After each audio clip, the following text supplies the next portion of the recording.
அரசு புலம்பெயர்ந்த தமிழர்கள் அனுப்பும் பணத்தை டொலர் கையிருப்பாக மாற்ற வேண்டும். வெளிநாடுகளில் குறிப்பாக மேற்குலகில் புலம்பெயர்ந்து வாழும் மக்கள் இலங்கைக்கு அனுப்பும் பணத்தை அந்நிய செலாவணியாக பெற்றுக்கொள்ள இலங்கை அரசு நடவடிக்கை மேற்கொள்ள வேண்டும் என அரசியல் பொருளியல் ஆய்வாளர் த ஜெயபாலன் தெரிவிக்கின்றார். இதனை மாற்றி அமைப்பது பற்றி பிரதி விவகார வெளிநாட்டு வேலைவாய்ப்பு அமைச்சர் கவனம் எடுத்து இதற்கான பொறிமுறையை உருவாக்கி அந்நிய செலாவணி கையிருப்பை அதிகரிக்க முயல வேண்டும் என அவர் தெரிவிக்கின்றார். இதன் மூலம் வெளிநாட்டு தொழிலாளர்கள் தற்போது ஈட்டித் தருகின்ற $6 பில்லியன் அந்நிய செலாவணியிலும் பார்க்க அதிகமான டொலர் வருமானத்தை இலங்கை அரசு ஈட்டலாம் எனவும் அவர் தெரிவிக்கின்றார். தற்போது புலம்பெயர்ந்த தமிழர்கள், முஸ்லிம்கள், சிங்களவர்கள் அனைவருமே பெரும்பாலும் ஒன்றியல் முறையூடாகவே தாயகத்தில் உள்ள உறவுகளுக்கு பணத்தை அனுப்புகின்றனர். இம்முறையினூடாக அந்நிய நிதி இலங்கையின் வங்கிகளுக்கு வருவதில்லை. குறித்த பணம் அனுப்பும் நாட்டில் உள்ளவர் அங்குள்ள நிதி நிறுவனத்தை அணுகி குறித்து அனுப்ப வேண்டிய பணத்தை பெற்றுக்கொண்டு இலங்கையில் உள்ள முகவருக்கு இவ்வளவு தொகை ரூபாயை இலங்கையில் உள்ள பெற்றுக்கொள்ள வேண்டியவரின் வங்கி கணக்கில் வைப்பிலிட தகவல் அனுப்புவார். சம்பந்தப்பட்ட முகவர் குறித்த தொகையை வைப்பிலிடுவார். அத்தோடு பண பரிவர்த்தனை முற்று பெற்றுவிடும். குறித்த நாட்டில் உள்ள நிதி நிறுவனத்திற்கு முகவராக செயற்பட்டவர் வழங்கிய பணம் அந்த முகவருக்கு குறித்த நாட்டின் சொத்துக்களை வாங்கவோ இனிய வியாபாரம் மற்றும் விடயங்களுக்கோ பயன்படும்.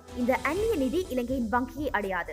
இலங்கையின் டொலர் மற்றும் ஏனைய அந்நிய நிதிகளின் கையிருப்பை பாதிக்காது. தற்போது வெளிநாடுகளில் உள்ள உண்டியல் முறையை மேற்கொள்ளும் நிதி நிறுவனங்களுக்கு மாற்றாக இலங்கையின் அரச வங்கி அவ்வாறானதொரு செயற்றிட்டத்தை அறிமுகப்படுத்த வேண்டும். இலங்கையில் உள்ள அந்த வங்கி கணக்குக்கே பணம் அனுப்புபவர் பணத்தை வைப்பிலிட்டால் அந்த பணம் பெற்றுக்கொள்பவர்களுடைய கணக்கு இலக்கத்துக்கு அந்த வங்கி வைப்பிட முடியும். இல்லையில் பணம் அனுப்புபவர்களுக்கும் பெற்றுக்கொள்பவர்களுக்கும் பெரிய தடைகளின்றி வங்கி கணக்கை ஏற்படுத்தி இந்த பரிவர்த்தனையை செய்ய முடியும். இதற்கான கட்டணம் இந்த உண்டியல் முகவர்களின் கட்டணத்துக்கு போட்டியானதாகவும் அவர்களின் நாணய மாற்று வீதத்துக்கு போட்டியானதாகவும் இருந்தால் இலங்கை ஒரு சில ஆண்டுகளிலேயே இன்னும் ஒரு $10 மில்லியன் அமெரிக்க டாலர்களை அந்நிய செலாவணியாக ஈட்ட முடியும் என்கிறார் த ஜெயபாலன்.